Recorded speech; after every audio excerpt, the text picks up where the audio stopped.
Her affair with a coworker cost her marriage and reputation. Before we begin, please allow me to say a few words of thanks. Thank you so much for patiently listening all the way to this point. If these words have touched your heart, even just a little, please remember this small channel.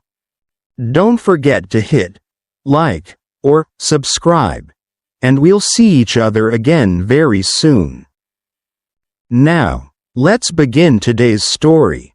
They used to say that Eleanor Hart had a way of walking into a room without asking for permission.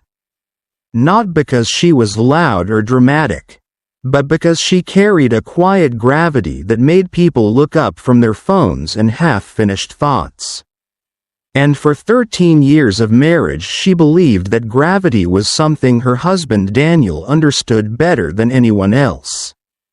Something he cherished in the way he brewed her coffee every morning exactly the way she liked it.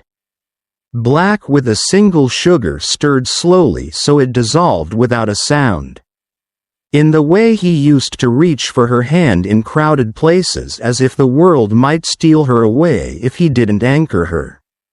And it was this long history of small, intimate rituals that made the collapse so violent when it finally came.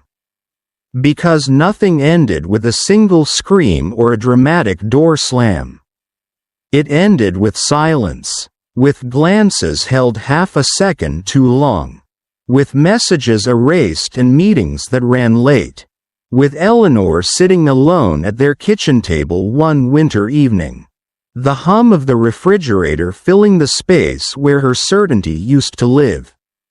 As she stared at Daniel's phone left carelessly beside a stack of unpaid bills and felt a strange, almost clinical calm settle over her chest when she saw a name she didn't recognize light up the screen again and again.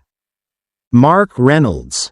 Followed by words that were not obscene or explicit but far more devastating in their tenderness. Words about missing her voice. About how the office felt empty when she wasn't there. About counting the minutes until Monday. And in that moment Eleanor understood something fundamental about betrayal.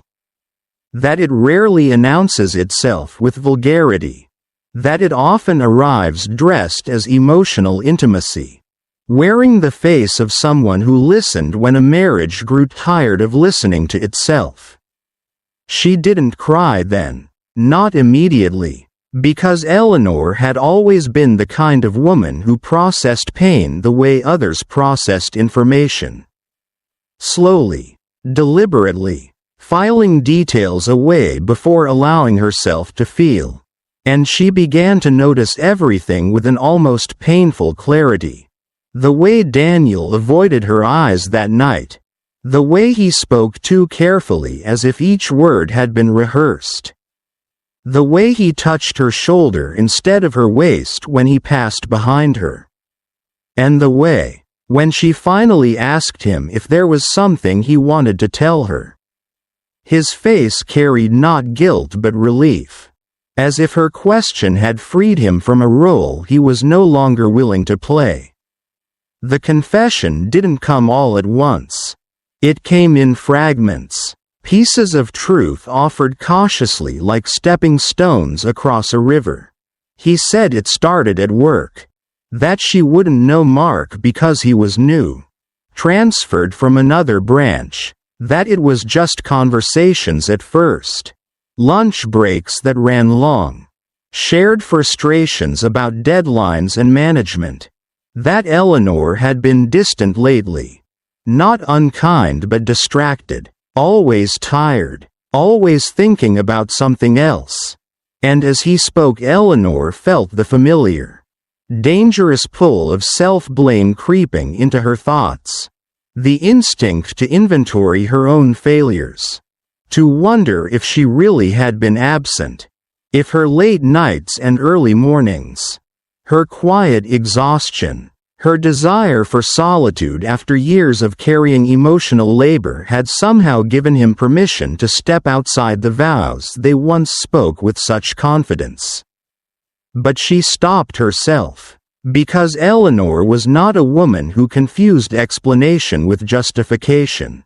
And when she finally asked him the question that mattered, the question that stripped away every excuse and narrative he had built, whether he was still in love with her, Daniel didn't answer right away, and in that hesitation, that unbearable pause where the past and future seemed to hover between them like fragile glass, Eleanor felt something inside her harden into resolve. What followed was not a dramatic fight but a series of deeply human, deeply painful conversations stretched across weeks. Conversations about therapy and time and whether love could be repaired once trust had been fractured so thoroughly. Conversations where Daniel promised to end it, to block the number, to transfer teams if necessary.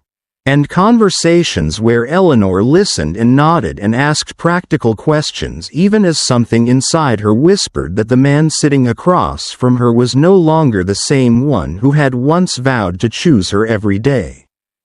Because choosing her now would require a courage he had already spent elsewhere. The truth, which emerged slowly and without mercy, was that the affair had not remained emotional. That there had been nights when Daniel came home smelling of a cologne Eleanor did not own. Nights when business trips blurred into hotel rooms and excuses. And when he finally admitted this, when he finally looked at her with eyes full of shame and fear, Eleanor allowed herself to cry. Not loudly, not dramatically, but with a quiet intensity that left her exhausted and hollow. Because she was mourning not just a marriage but an identity. The version of herself who believed that loyalty was a mutual, unspoken language, who believed that love, once chosen, was something you defended rather than something you replaced. The decision to leave did not come immediately either. It arrived the way clarity often does. Gradually and then all at once. After a dinner with friends where Eleanor realized she was performing happiness for an audience that had no idea her world was burning. After a morning when she caught her reflection in the bathroom mirror and barely recognized the woman staring back. Eyes dulled by compromise. After a conversation with her mother who listened without interruption and then said softly that staying should never require erasing yourself. And so one early spring afternoon, with sunlight spilling across the living room they had once painted together, Eleanor told Daniel she wanted a separation. Not as a punishment, not as leverage, but as an act of self-preservation. And the look on his face then was not anger but panic. Because for the first time he understood that his choices had consequences that could not be undone with apologies. The separation exposed truths that neither of them had fully anticipated. Because while Eleanor retreated into herself, focusing on work, on rebuilding routines, on rediscovering the parts of her life that existed independent of her marriage, Daniel found that the affair, stripped of secrecy and novelty, could not sustain him. That Mark was not a fantasy but a real woman with her own flaws, ambitions, and expectations. And when colleagues began to notice, when whispers moved through the office like an electric current, it was not Eleanor's reputation that suffered first but his. Because corporate environments have a way of punishing those who disrupt their carefully curated image. And as HR meetings replaced flirtatious lunches, as promotions evaporated and invitations stopped coming, Daniel began to understand the true cost of what he had done. Eleanor watched all of this from a distance, not with satisfaction but with a sober sense of inevitability. Because she had learned that accountability was not something you demanded. It was something life delivered on its own timeline. And when Daniel eventually asked her to consider reconciliation, to give him another chance now that the affair had imploded under the weight of reality, Eleanor did not answer immediately. Because by then she was no longer the woman who would leap at the promise of being chosen. She was a woman who had tasted the quiet strength of standing alone, who had begun to imagine a future defined not by betrayal but by dignity. And as she looked at the man who had once been her home, she wondered not whether he deserved forgiveness, but whether she deserved to return to a place where her worth had once been questioned. The weeks that followed Daniel's request for reconciliation unfolded with a strange, almost surreal slowness, as if time itself had decided to observe rather than interfere. And Eleanor found herself living in a quiet apartment across town. A place she had chosen not because it was beautiful but because it was neutral. With white walls and large windows that let in too much light in the mornings and not enough warmth at night. A place that did not carry the echoes of shared laughter or arguments resolved and unresolved. And in this new space she began to relearn the sound of her own thoughts. The rhythm of evenings spent cooking for one. The way silence could feel both heavy and liberating depending on how you carried it.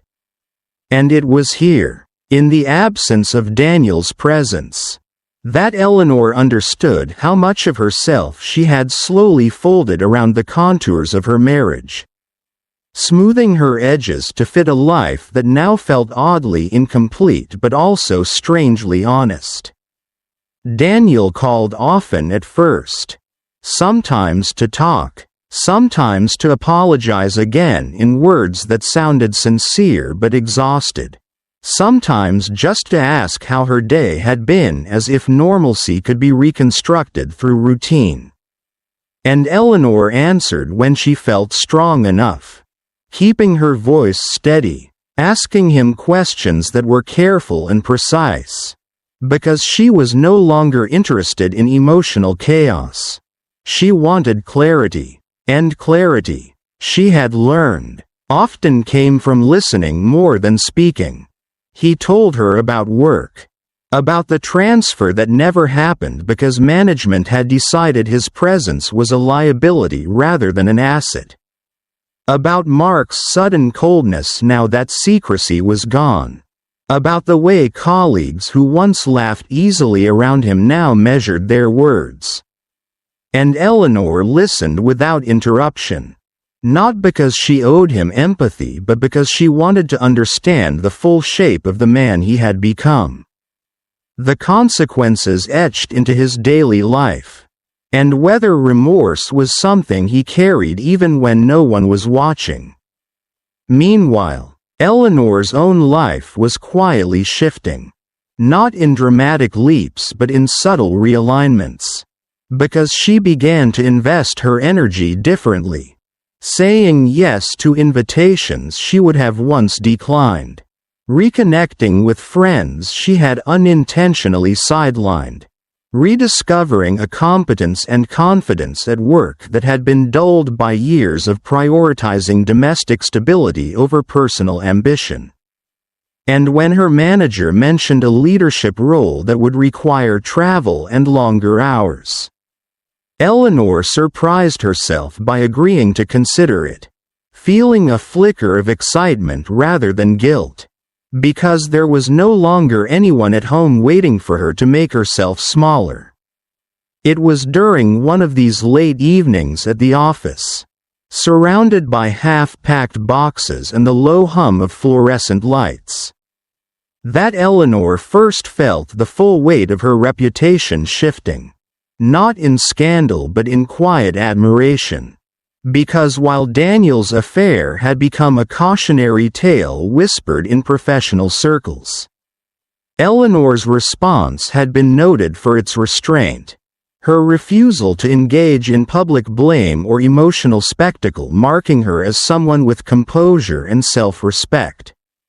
And colleagues who once saw her as simply Daniel's wife now saw her as an individual with her own authority, her own gravity, and this recognition, subtle as it was, settled into her bones like a long overdue affirmation.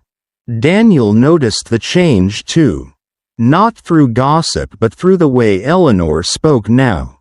With less hesitation, more certainty, and when they finally met in person again, in a quiet cafe halfway between their separate lives, he studied her with a mixture of longing and regret, noticing how she sat straighter, how her eyes no longer searched his face for reassurance, how she listened without leaning forward, without needing his approval, and when he spoke about wanting to try again, about therapy and transparency and rebuilding trust brick by painful brick, Eleanor did not interrupt, but when he finished, she took a long sip of her coffee and told him something he had not expected to hear. That forgiveness was not the same as return. That she had forgiven him not because he had earned it but because she refused to carry bitterness into her future. And that what she was still deciding was whether love, once broken in such a fundamental way, could be rebuilt without asking her to compromise the self she had fought so hard to reclaim. This honesty unsettled Daniel more than anger ever could, because it meant the outcome was no longer something he could influence with effort alone. And as he reached across the table instinctively, Eleanor did not pull away, but she did not grasp his hand either, leaving it suspended between them, a gesture that spoke more clearly than words ever could. Days later, Eleanor attended a small gathering at a friend's home. A casual dinner that stretched into late-night conversations. And it was there, in the warmth of familiar voices and shared vulnerability, that she allowed herself to speak openly about the affair for the first time without editing for Daniel's feelings, without protecting his image, and as she described the slow erosion of trust, the quiet humiliations of realizing her intuition had been correct all along. The room held her story with care rather than judgment, and one friend said softly that staying would not make her noble, that leaving would not make her cruel, that the only question that mattered was whether she could imagine a future version of herself who did not feel diminished by either choice. And Eleanor carried those words home with her, turning them over in her mind as she lay awake in the unfamiliar quiet of her apartment. Daniel's situation continued to unravel in ways he could not have predicted. Because Mark, facing her own professional consequences, chose distance over devotion, ending their involvement with a bluntness that left him exposed and alone. And while Eleanor felt a brief, complicated pang of empathy, she also felt a profound sense of separation, because his loneliness was no longer hers to solve. And when he called her that night, his voice raw with realization, Eleanor listened and then gently but firmly told him that she hoped he would seek support elsewhere, because she could no longer be the place he ran to when his world collapsed. And hanging up the phone, she felt a surprising lightness. Not relief exactly, but a sense of alignment, as if she had finally acted in accordance with her own needs rather than her reflex to nurture.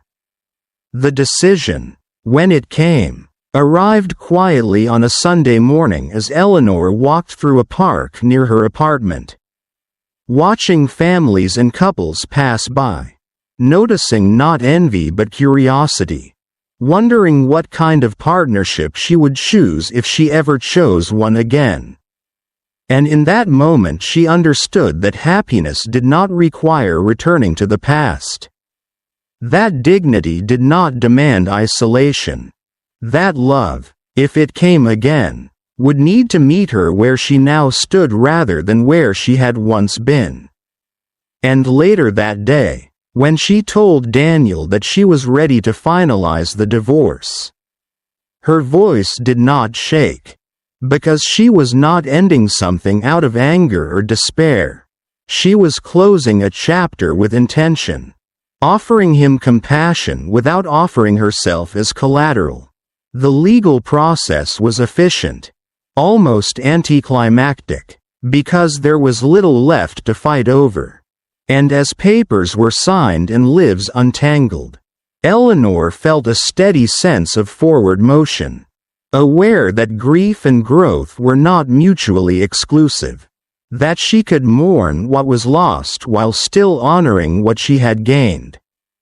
And when the divorce was finalized, she did not celebrate, but she did mark the day by taking herself out to dinner. Sitting alone at a small table by the window, savoring the simple pleasure of choosing exactly what she wanted without negotiation. And in that quiet act of self-care, Eleanor recognized the woman she was becoming.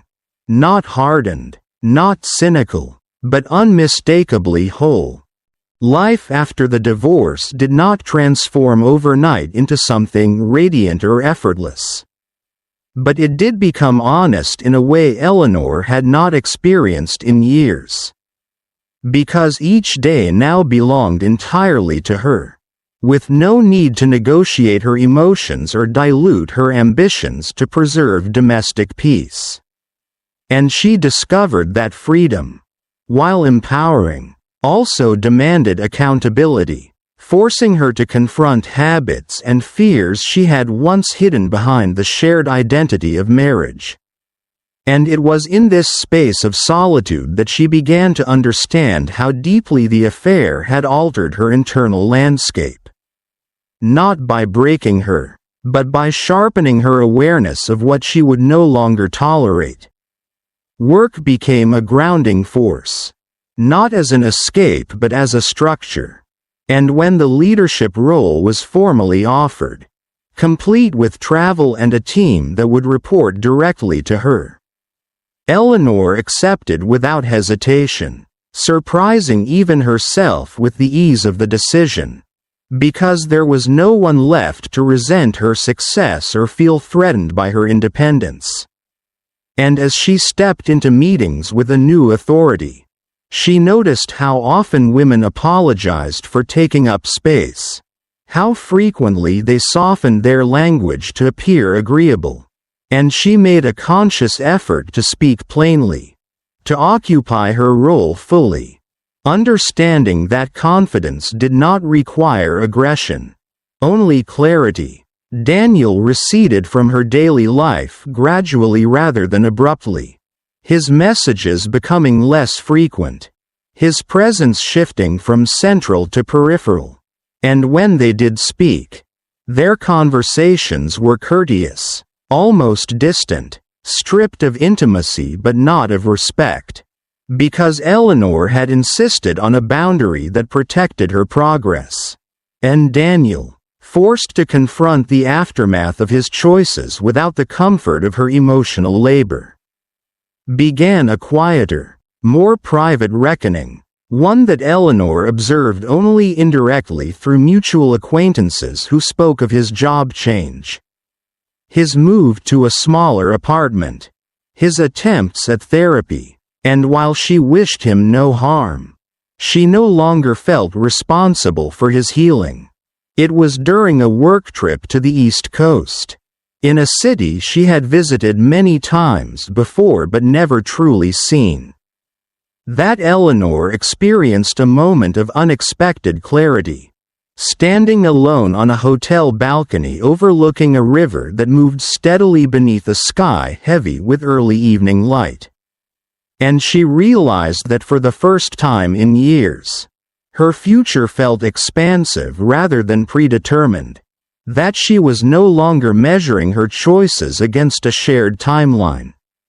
And this realization did not feel lonely. It felt spacious, like breathing deeply after years of shallow air.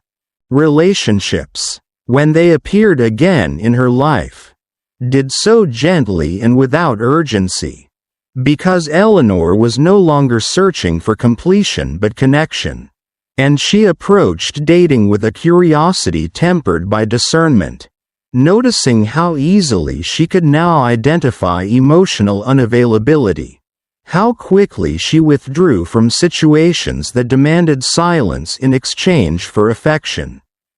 And when she met Thomas, a man whose kindness was steady rather than performative, whose listening did not feel like a prelude to possession, she allowed the connection to unfold slowly, without projecting permanence or fear onto it, appreciating the way he respected her independence and admired her resilience without reducing her to her past. The affair, which had once threatened to define her narrative, receded into context rather than centerpiece, becoming one chapter among many rather than the conclusion, and Eleanor found herself speaking about it differently when asked, not with bitterness or shame but with a composed honesty that reflected how thoroughly she had integrated the experience. Acknowledging the pain without romanticizing the struggle, recognizing that endurance alone was not a virtue if it came at the expense of self-respect. Time, she learned, did not heal by erasing. It healed by rearranging, placing memories at a distance where they could be observed without reopening wounds. And as seasons changed, Eleanor noticed how her life filled with new rituals. Morning runs along unfamiliar streets. Dinners with friends who knew her as an individual rather than part of a couple. Moments of quiet contentment that arrived without fanfare. And these small, ordinary pleasures accumulated into something solid and sustaining. Daniel reached out one final time on the anniversary of their wedding. Not to reopen wounds but to acknowledge the gravity of what they had shared and lost. And Eleanor responded with a brief message that conveyed gratitude without invitation. Wishing him well without implying a future. And closing the exchange with a sense of completion rather than regret. Because she no longer needed validation from the man who had once failed to choose her. The reputation that Daniel lost through his choices did not transfer to Eleanor. Because she had carried herself with a dignity that insulated her from scandal.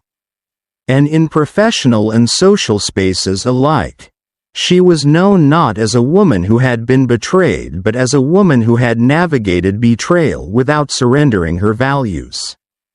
And this distinction mattered to her more than public sympathy ever could. In the end, Eleanor's happiness did not arrive as a dramatic reward for her suffering, but as a quiet alignment between who she was and how she lived. A sense of internal coherence that allowed joy to surface naturally rather than being pursued desperately. And whether her future held partnership or solitude, she knew now that love, to be worthy of her, would have to honor the woman she had become, not the version of herself who once mistook endurance for devotion. And as she closed the door on that chapter of her life, Eleanor did so not with bitterness, but with gratitude for her own resilience, stepping forward with her head held high, her reputation intact, and her sense of self not just preserved, but profoundly strengthened. The true ending of Eleanor's story did not announce itself with fireworks or sudden declarations. Because by then she had learned that lasting happiness rarely demands an audience. It simply settles in and proves itself through consistency. And months later, in a life that had grown fuller and more grounded than she once imagined possible. Eleanor found herself standing in her apartment one quiet evening, barefoot on warm wood floors, listening to the soft rain against the windows, realizing that peace had become her default state rather than something she had to fight for. Her career continued to expand in ways that challenged and fulfilled her. Not because success replaced love, but because it reminded her daily of her competence and agency. And she took pride not only in what she achieved but in how she achieved it, without sacrificing her integrity or emotional health, mentoring younger women with an honesty she once lacked, telling them not fairy tales about balance, but truths about boundaries, self-worth, and the courage it takes to walk away from situations that ask you to disappear. Her relationship with Thomas evolved organically, never rushed, never framed as a remedy for her past, but as a choice renewed each day, built on transparency and mutual respect. And when she finally allowed herself to fully trust again, it was not because fear had vanished, but because she understood that trust was not blind faith in another person. It was confidence in her ability to leave if trust was ever broken again. And this knowledge made her love freely rather than cautiously. There came a moment, subtle yet profound, when Eleanor understood that the affair no longer held emotional power over her. That Daniel's choices had lost their ability to define her narrative, because she had rewritten it through action rather than explanation. And when she encountered people who knew fragments of her past, she felt neither the urge to defend nor to clarify, allowing her present to speak louder than any rumor or assumption. Daniel's life, she learned in passing, stabilized in its own modest way, marked by humility rather than ambition, and Eleanor wished him well without reopening emotional doors, understanding that forgiveness did not require proximity, and that closure was not something he could give her. It was something she had already claimed. One evening, as Eleanor and Thomas walked through a neighborhood alive with quiet laughter and glowing windows, she caught her reflection in a shop window and paused, struck by how familiar and steady she looked, not hardened by loss, not defined by endurance, but calm, self-possessed, unmistakably herself. And in that reflection she saw the woman who had once questioned her worth now standing firmly within it. The marriage that ended did not become a failure in her mind, but a chapter that taught her the cost of self-abandonment and the value of self-respect. And she carried those lessons forward not as armor, but as wisdom, shaping relationships that were chosen, not endured. In the end, Eleanor's happiness was not about proving anything to anyone, not to her ex-husband, not to society, not even to herself. It was about alignment, about living a life where her actions reflected her values, where love did not require sacrifice of dignity, and where solitude, if it came, would never be mistaken for emptiness. Her affair with a coworker may have cost Daniel his marriage and reputation. But Eleanor emerged with something far more enduring than vindication. She emerged with clarity, self-respect, and a future that belonged wholly to her. And as she stepped fully into that future, she did so without resentment, without regret, carrying only the quiet confidence of a woman who had lost love once, found herself, and understood that this, above all else, was a victory worth keeping. That's the end of today's story. If you enjoyed it, please leave a comment with your thoughts.